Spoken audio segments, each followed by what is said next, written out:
First of all thank you mister Sundar Kumar, আমার senior, active senior, যে আজকে যদি সাহায্য না করতো, হেল্প না করতো, তাহলে আজকে এই জায়গায় আসা দুটো মানুষের সাথে কথা বলতে পারতাম না।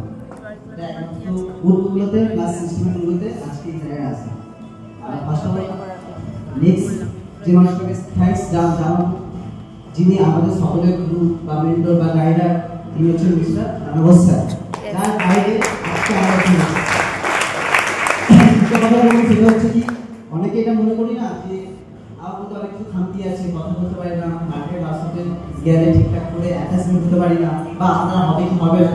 বাট সেই মানুষটা আমাদেরকে এটা শিখিয়েছে যে কিভাবে নিজের মধ্যে ডেভেলপমেন্ট করতে হয়, কিভাবে কনফিডেন্সের সাথে কাজ করতে হয়, কিভাবে নিজের পার্সোনালিটি, নিজের লুকিং চেঞ্জ করতে হয়।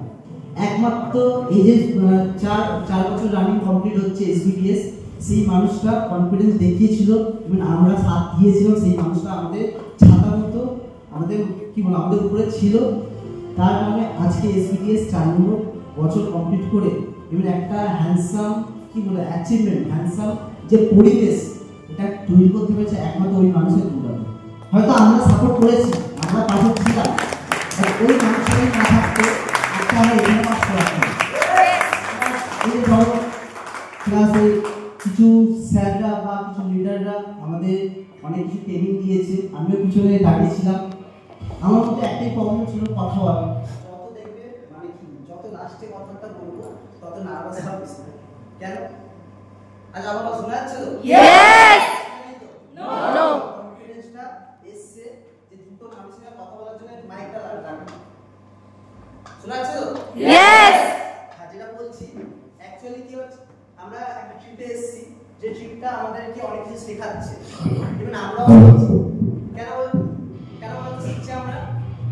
দেখো আমি ওখানে দাঁড়িয়ে দেখছিলাম অনেক স্টুডেন্ট যারা অ্যাচিভার, যারা এখানে এসে মেডেল নিচ্ছে, তাদের প্রাপ্য মর্যাদা এখান থেকে পাচ্ছে।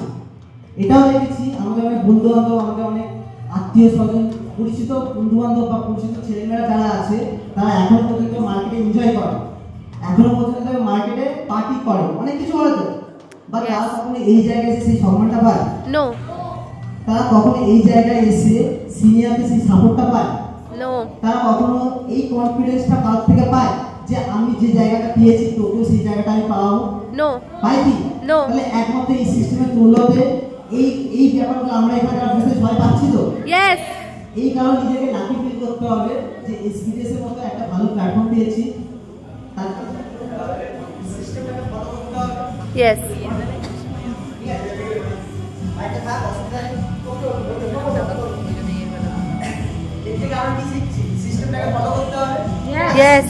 ফলো করি তাহলে অটোমেটিক সব কিছু অ্যাচিভমেন্ট যারা ঠিক আছে, যারা বলে এটা দেখতে পারি তো। ইয়েস। ফার্স্ট অফ অল আমাদেরকে আগে মাইন্ডসেট করে নিতে হবে, সিস্টেম ফলো করতে হবে। কেন একটা ভালো প্ল্যাটফর্ম যদি না পাই না, তাহলে কখনো মাইন্ডসেট নিয়ে আবার আমি কি করব? ইয়েস। আমাদের তো অনেক কনফিডেন্স থাকে না, আমার ছোটবেলা অনেক কনফিডেন্স, আমি আর্মি লাইনে ফুটবল খেলবো, গিটার করবো, সাইড করবো, অনেক কিছু আছে। আমি আজকে আমার ট্রিপে আসলাম, তখন ভেবেছিলাম কি দার্জিলিং যখন এসেছি, পরিবেশ যখন ভালো পাচ্ছি, তাহলে অন্তত 10টা ভিডিও করে যাতে আমি ছাড়তে পারি, ওই ভিডিওটা দিতে পারে মোটিভেশনাল কিছু কথা, যেটা আমার টিমের জন্য কাজে দিতে পারে। ইয়েস। ইয়েস। ইয়েস। সোসাইটিতে অ্যাটাচমেন্ট যদি না হতে পারি, তা সোসাইটি মানুষ আমাদের মানে অ্যাটাচ হতে পারবে? নো।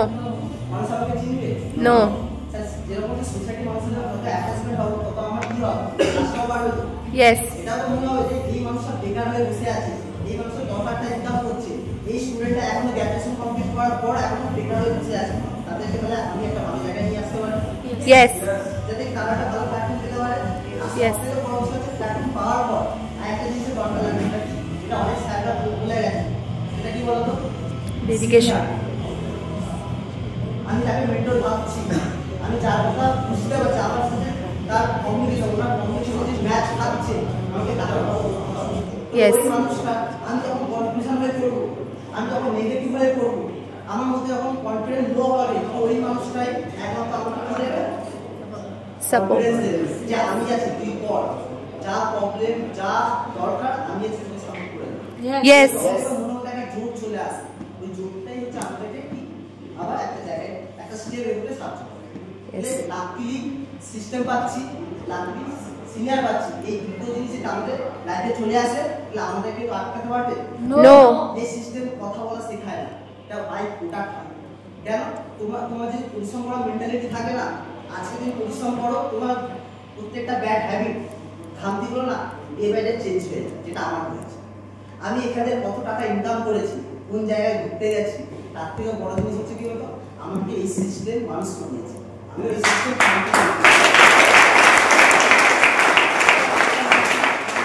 না হয় না, তা তুমি যতই ট্যালেন্টেড হও না কেন, কোথাও না কোথাও তুমি মার খেয়ে যাবে।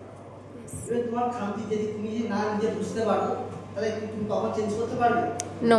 এই সিস্টেমের সিনিয়ররা আমাদের বুঝিয়ে তোমার মধ্যে কি খামতি আছে। এখন হয়তো আমাদের মধ্যে কিছু কিছু খামতি থাকে, যেটা আমরা ভেবে নিই তো আমি তো সিনিয়র হয়ে গেছি, 10 বছর ব্যবসা করছি, হয়তো আমরা সব ঠিক, বা কোথাও না কোথাও আমাদেরও ভুল হয়। তাতে একজন গাইডার না থাকলে তো কখনো আমরা ক্লিয়ার হতে পারবো কি? আমি যদি নিজেকে মেনে নিই না যে আমি সব কিছু জেনে গেছি, তাহলে ওই দিন আমার প্রবলেম ছিল আর ডেভেলপ করতে পারবো। এই কারণে কি পরিশ্রমটা করো মন খুলে, কাজটাকে বেশি বেশি করে করতে হবে। তো কাজ ছাড়া কিছু নেই, সব কিছু আমরা শিখতে পারছি তো। এখনো পর্যন্ত যত সিনিয়র বা স্যাররা যত কথা বলেছে না, পাই টু পাই ওইগুলো যদি ফলো করতে পারি, ওটাকে কাজের মধ্যে যদি ইমপ্লিমেন্ট করতে পারি না, তাহলে আমাদের অ্যাচিভমেন্ট, আমাদের রেজাল্ট বাই প্রোডাক্ট চলে আসে। Yes. এটা কারো হাতে নেই, এটা হাতে একমাত্র আমারই আছে। সাপোর্ট করবে, ঠিক আছে? কি সাপোর্ট করবে? ভগবান, সিনিয়র বা কাজে পরিশ্রম কাকে করতে হবে? নিজেকে তো আমার হাতে আছে। আমি যদি পরিশ্রম যদি 100% না 1000% দিতে পারি না, তাহলে বাই কোটা আমার রেজাল্ট করতে হবে। আমি তো কথা বলে ফেললাম, এখনো পর্যন্ত অনেক কিছু বাকি আছে, অনেক কিছু স্টার্ট করা বাকি আছে, অনেক কিছু টার্গেট নেওয়া বাকি আছে। এইটুকু বলবো, সব আস্তে আস্তে হবে, বা তোমাকে আস্তে আস্তে করতে হবে। তোমাকে পারফরমেন্সটা বেশি করতে হবে, যখন যেটা আসে সেটা অটোমেটিক আসে। Yes. আমরা প্রোগ্রামের একদম এন্ডিংয়ে চলে এসেছি।